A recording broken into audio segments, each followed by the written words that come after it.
We are live. Good morning, coffee talkers. My name is Dr. Liz Sellinger, and here we are on day 1,554 of quarantine. Or it's not really. It feels like it, right? It feels like it. Kind of feels like it.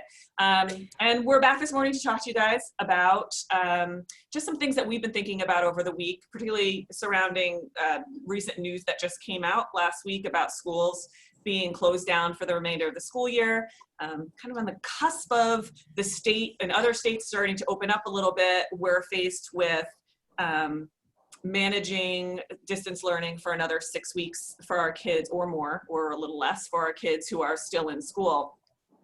And we've noticed a lot of different things coming up for our kids during this time. And I think that announcement was almost a trigger or an allowance to kind of show some feelings surrounding what's going on.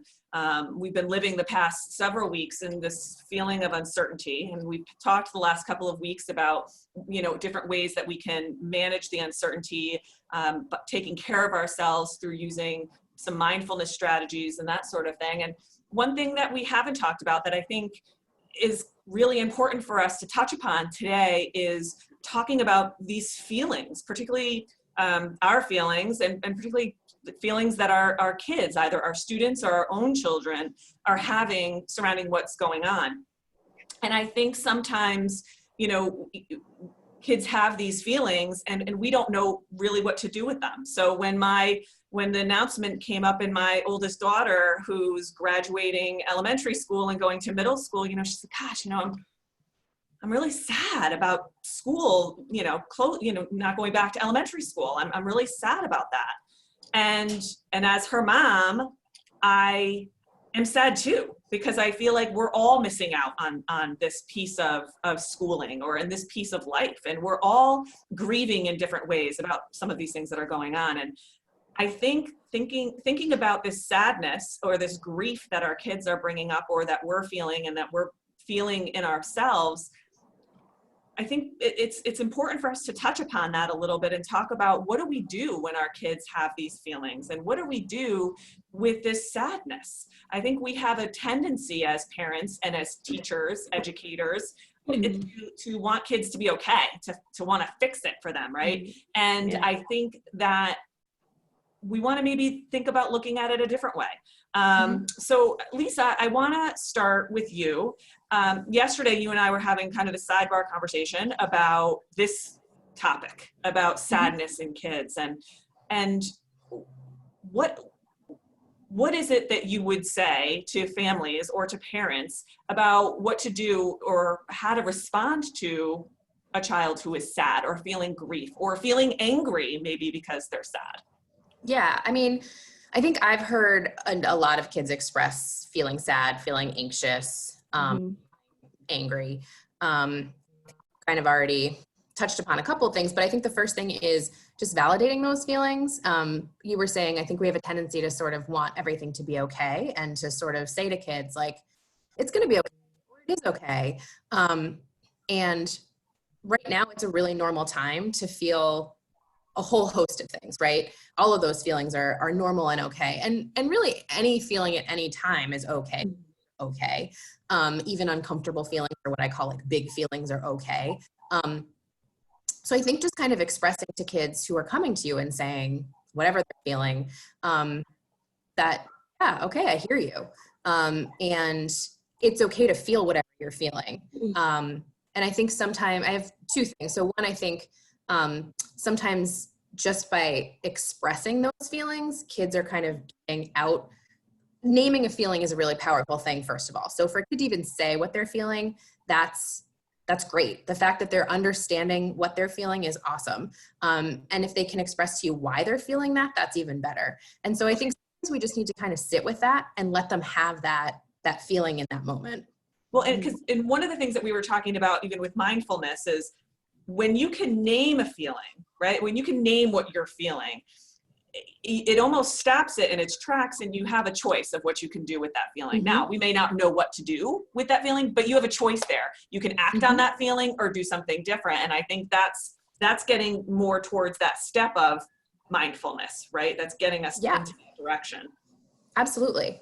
And I think the other thing, I think as at least as someone who works with kids, and I think just in general, we have a tendency to kind of present ourselves as being okay.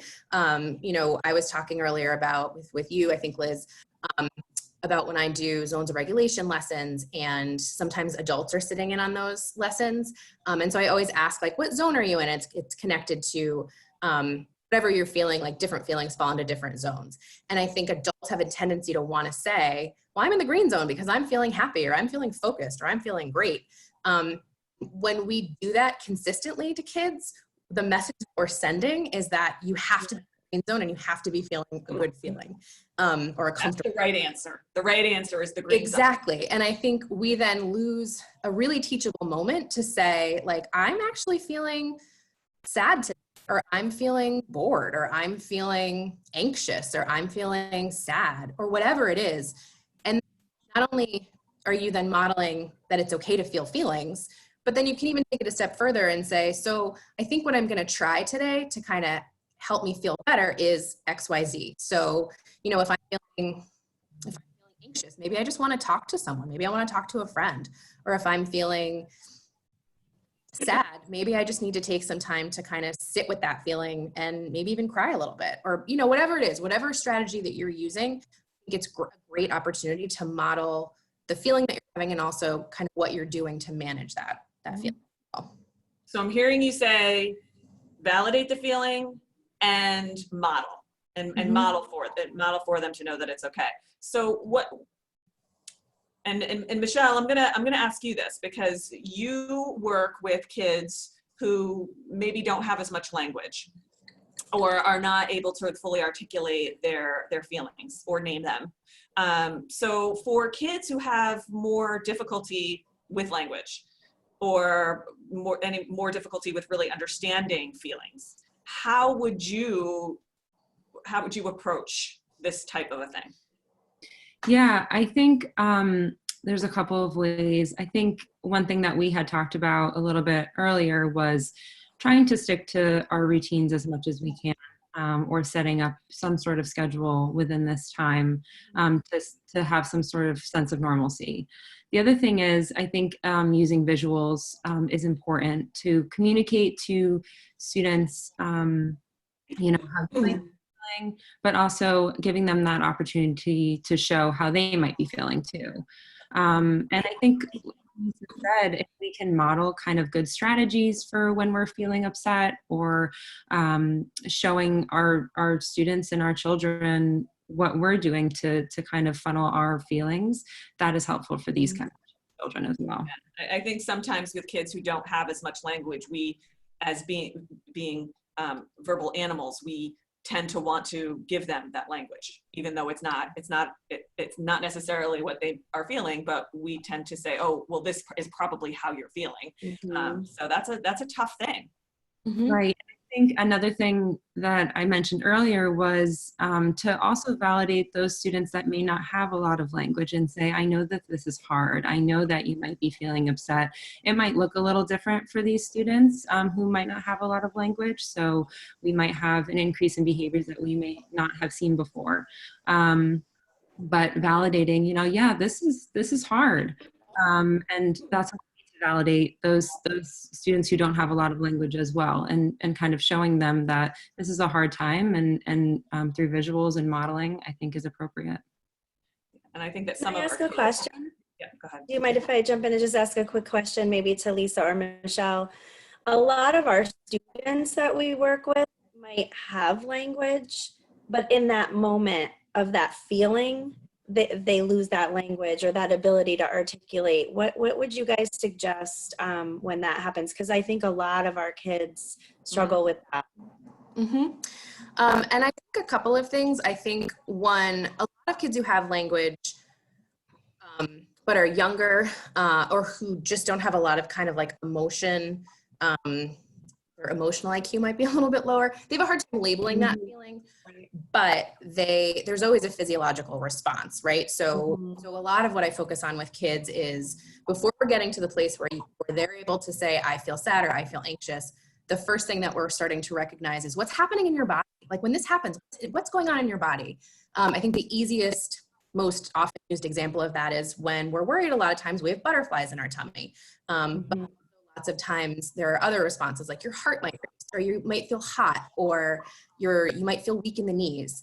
So I think part of that is just teaching what's happening in your body and then connecting it to a feeling later on.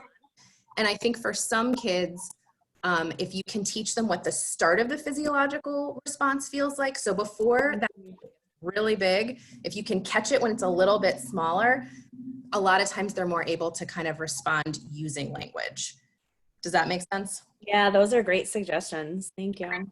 That can be done, like I said, with pictures too, and show, okay, a hot face or butterflies in the tummy, something like that, I think can be an effective way to teach those kind of physiological responses too. Absolutely. And I would say too, Emotional ABC is a program that I think is available for free for teachers and for parents. And part of their lessons, or some of their lessons, it's designed for younger kids, but some of their lessons speak just to that. And they provide visuals for all sorts of feelings and what feelings are, what your body is doing when you're feeling certain feelings.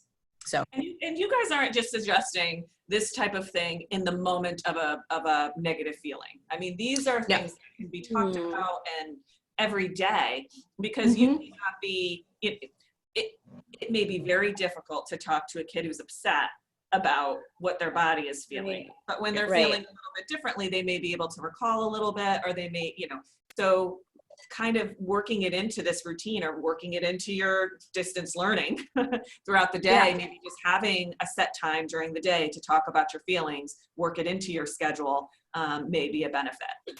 Absolutely. And it's like any other skill, the more you practice it, the better you get. And I wouldn't recommend doing anything really difficult. Like if talking about feelings is really difficult, you don't want to do it when someone's really upset, because I'm not my best self when I'm really upset. Yeah. And I think one of your earlier points is like keeping an ongoing self-dialogue for your kids of how you're feeling throughout the day, so that they have the pressure to do it. But I remember when my kids were younger, if I was sad about something, I would try to hide the fact that I was from my kids, because I didn't want them to see that mommy was sad. That's just not okay. And then when I finally got caught once, and my little one just came up and tried to wipe my tears and gave me a hug, and I'm like, why am I trying to hide this? Because I'm teaching them how to be empathetic and helpful. So I think part of it is I'm really frustrated because I can't get my work done today, or I'm frustrated because you guys keep interrupting me. And naming it, I think naming it all day and kind of just identifying your feelings is a good way, just like you were saying, to model it. Yeah, absolutely. I mean, I think, and Katie, to your point, it's probably because we learned somewhere along the lines that it's not okay to have those negative feelings. And so that's why we teach other kids, well, it's happy all the time. You've got to be okay. I think you have to be okay. We don't always have to be okay. And that's different from what we've always the way we've always lived, really. I mean, you always want to make people feel better and okay, and better and okay is happy and not sad, and not angry and not scared, right? We try to take those feelings away, even though they're real. I do want to stop us on this topic and kind of move ahead a little bit, because I want to talk about something else that's exciting and gives people some resources to use.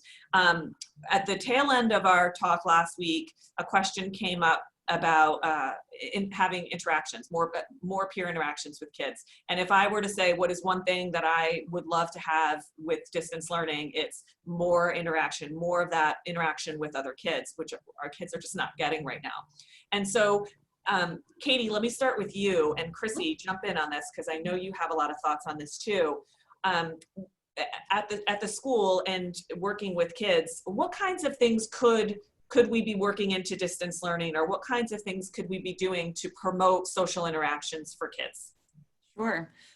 So I have to say I'm thrilled that the question came up, because it sent us down this kind of rabbit hole, and we've actually reached out to our staff to see who might be interested in providing some more social opportunity for kids in general. So thank you for asking that question last week. And some of the cool things that I've seen both in and out of the schools is like any sort of club that was in place, continuing with that type of club. So we had started towards the end of regular school, a Dungeons and Dragons club, for example. So two of our staff members have taken it on and figured out how to do it. I don't understand the world of Dungeons and Dragons, but they've got a cohort of kids ranging from middle school to high school who are doing that. Some of our teachers have set up movie nights. So even though there's not a ton of talking going on, the kids are sitting together on Zoom and just watching a movie and eating popcorn together. There's a ton of online trivia, board and card games that you could set up, because I mean, it's difficult for kids to just sit and talk to each other the way that we might. Any way that you can structure it is ideal. I know some of the kids have been playing Uno together and it's all virtual, which is really cool. And Chrissy, you were saying that your daughter's school had some clubs kind of set up too, which is awesome. Yeah, and I just think that it's important for schools as well as parents to be cognizant of this period of social isolation for kids, and not take for granted that, you know, there's such a wide range of comfort level in how students are and our own children are feeling with going on a Zoom call. Like I'm seeing of my 3 kids, one in particular being very embarrassed and not wanting to engage, and oh my gosh, this is embarrassing, this is really hard. Where you know, my middle one is very comfortable with it because her and her friends have been using that sort of communication for a while.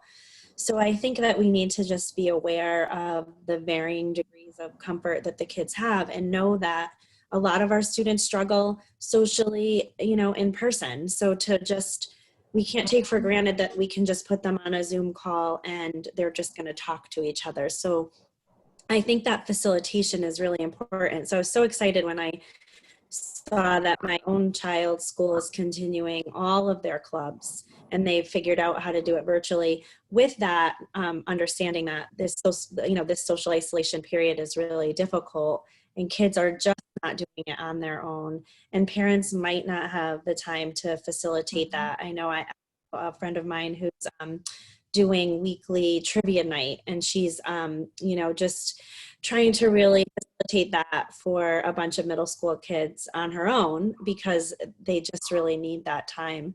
I know some of our staff is doing the same, like you said, on our school consultation side, like you had mentioned, Katie, where we have some people who are doing like a cooking activity with a few students, or a bingo game. I've actually seen students have a board game. They each have the same board game and they take their turn on their own board game, but at their own house. And so I just think that people are being really, you know, just thinking outside of the box and really trying to come up with some great ideas. But we're looking for ideas too, on some feedback on how we can be helpful and facilitate that. Yeah. With students in our school, or if anybody else needs some support. So, and I think that there's also some websites and apps out there that can also support some of that. Michelle, you've mentioned a couple of them, and you're using a couple of different ways to help promote interaction through a Zoom or an online kind of setting. Can you talk a little bit about some of those apps or some of those strategies that you like to use? Sure. Back when, as Katie mentioned, we were in regular school, I had a social skills group, and we were looking to create a social skills movie. So we had each come up with a scene, each of my students and myself, related to a social skills topic. But obviously that, you know, because we're not there anymore, we couldn't go along with that plan. So what we decided to do was use an app called Powtoon. And it's a website, and you can make any sort of movies. It's, you know, marketing movies, you can make cartoons. But what we've started to do is make a cartoon. So we're doing the same exact thing that we were going to do originally. Each person gets to make their own scene. We're all working kind of together on it. So I log into, you know, our video conferencing platform, whatever it is, and I share my screen with Powtoon. And each student can kind of see the, you know, the website, and can kind of make suggestions about what to add into a scene. So you can upload drawings. The students have started to draw some of their characters that they want to add to the scene. They can email them to me, and then I can upload them.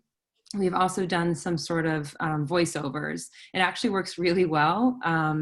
Through the video conferencing, I didn't know how it would go, but you know, I narrate, or a student through Zoom can narrate, and it works totally fine. I actually tried it this morning and it went well. So it's really fun, and it's a great way to get students to work together. Even if I'm just sharing my screen, we have a lot of great suggestions. I kind of ask, okay, what do you want to add to this scene? And they can see all the images, backgrounds, what sounds do you want to add? It's really fun, and they really are getting into it. So it's a really great website. I wanted to someone capitalize just, on, oh, go ahead, Chrissy. oh, sorry about that. Someone had just posted in the comments here that there's an app called House Party. I don't know enough about it. People, I know people are using that with games that are in there, like they said Pictionary and charades. I just wanted to share that. Again, I don't know enough about it. And I think I would just use that. I would just supervise it a little bit. I think I don't know exactly what those games entail. I was thinking the same. Any app like that is some kind of social media related. I would always recommend that parents look at, security settings and monitor those apps for sure. Well, I will say that when my niece, who's 16, said, "You have House Party," I could tell, like, she thought you're too old to have House Party. Right. I think it's maybe it's, I know a lot of people my age have it, but maybe a lot of young folks are using it these days. Well, speaking of apps, there is a really neat app that I found. It is geared towards younger students, more early elementary, but it's called Caribou, Caribu. And it's a really cool app. It's a video conference, so you can have both of your videos on the screen, but your child can read a book with another child, or a grandparent, a friend, anyone else who has the app can kind of log in, and you can call someone else in the app. So you can read a book together, you can color together. There's even like cookbooks, and you can follow a recipe together. You can watch little videos together. I think Kevin Jonas is reading a book, so you could watch that together. So there's a lot of cool things. Again, it's sort of geared more towards early elementary, but it's a really great app. And I think one thing that's important is, I think from my perspective, to promote the socialization, is to keep the groups small. I know you're mentioning, Michelle, like you're doing small group. And in the beginning we did try to, and my daughter currently does a class with like all 22 of her classmates aren't sharing because they don't want to, they're embarrassed. But if you have the same group of 2 or 3 students repeatedly, you slowly get more comfortable over time. So I wouldn't push for this group. Maybe you don't need to have a house party for everybody. I think some kids can handle that, but I think for many kids, they're going to be much more comfortable with a smaller, intimate group. Yeah, agree. Little house party. Yeah. I think one thing, as a parent and as a working mom, I think one thing that I would say, or I would wonder about is, all right, where do I have the time to facilitate social interactions, or how, what suggestions would you guys give to somebody like me who's working, doing the distance learning, trying to keep everything together, and wanting to promote these social interactions with other kids? I want to have my kids to have Zoom play dates and that sort of thing, but I know for my younger one, I would have to facilitate that a little bit. What are some easy ways to do that aren't going to take up a huge amount of time? Or is this something that you just have to kind of commit a little bit of time to? I think you have to commit some time, but I also don't think that, I think with play dates in real life too, it doesn't necessarily need to be like this long all afternoon thing. Like you could just set up like a designated period of time, whatever works for you. And I think as long as kids are getting that social interaction, that's better than nothing. So that's a really good point, because I know in the beginning when my kids would sometimes have these Zooms and I like with friends, and I would be listening and I'm like, they're not saying anything. And I think it probably made me feel more uncomfortable than it made them. I mean, you're just getting more comfortable with it and letting them, and it maybe just having that experience is enough. I mean, that's more of an empirical question. I don't know. But, you know, I think, again, sometimes we who want to control and want things to be a certain way, maybe we need to just let things be a little bit, be okay with, okay, if they're on there and at least they're getting that interaction, at least they're looking at each other, they might be giggling, they might be saying a couple of words, maybe that's okay. Yeah, and I think another important thing is start small. So don't say, okay, they're going to get together with friends every single day. Just put something on the calendar. Say on Thursday, they're going to get together for 15 minutes. Check that box. And if that's successful, then you can build from there. But one interaction per week is better than none. And I think we all have to just start somewhere. Well, and here's the last question, then we're going to have to start wrapping up, but I'm going to put Chrissy on the spot. So what if, because you've got all ages, right? I do. What if your kid is like mine, who says, I don't want to do it. I don't want to play date. I don't want to Zoom. I don't want to do it. I'm not interested. I really think that that's a huge thing that's happening. I was looking for a word better than thing, so I apologize.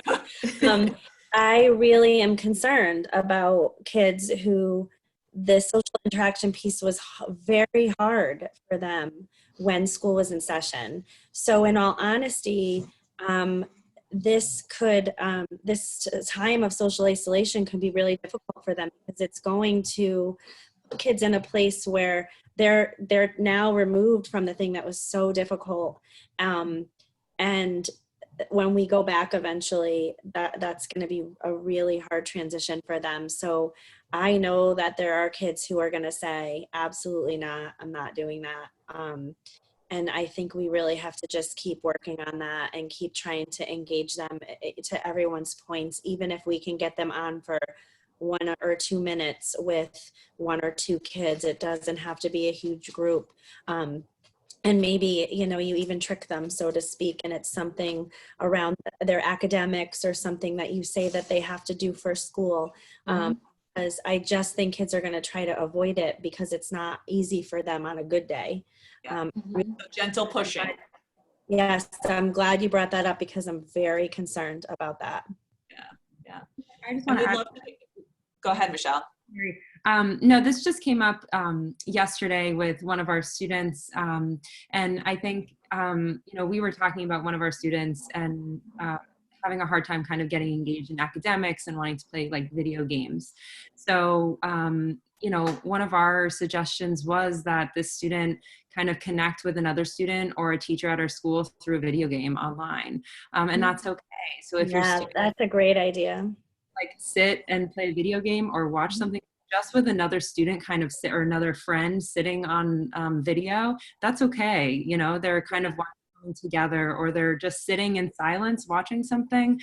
They still have that, person that's kind of there, virtually, I think is important too. And I think absolutely.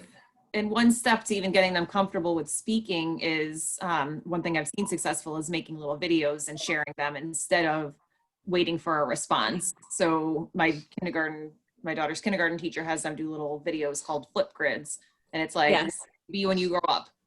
And my daughter said, I want to be a dentist because they make a lot of money. She hit submit. And then that was,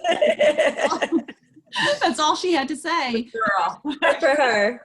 And then she looks at her friends, and that's it. Yes. Yeah. It's a way to kind of break the ice. That's actually a really good strategy, a way to just kind of sending videos back and forth to each other. It takes a little bit of that pressure to perform.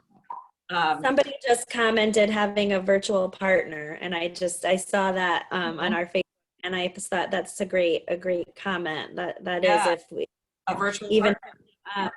If we can hook them up with one other student that could be their partner, either for academics or and you're right, Katie, that Flipgrid is a really great tool, and I know that they get embarrassed and they might want to go hide, but if they could make that little quick video clip and then look at their friends, just so they're getting some sort of interaction. And I know that this is a topic that we could probably go on for hours about. I mean, social interaction, there's so many layers, there's so many things to think about and talk about and discuss. So please leave comments or questions for us that we can maybe continue this discussion next week a little bit. And unfortunately, our time is up for this morning. And thank you for tuning in and listening to us again this morning. And we hope to see everybody next Tuesday at 10 a.m. on Coffee Talk. Thanks, everyone.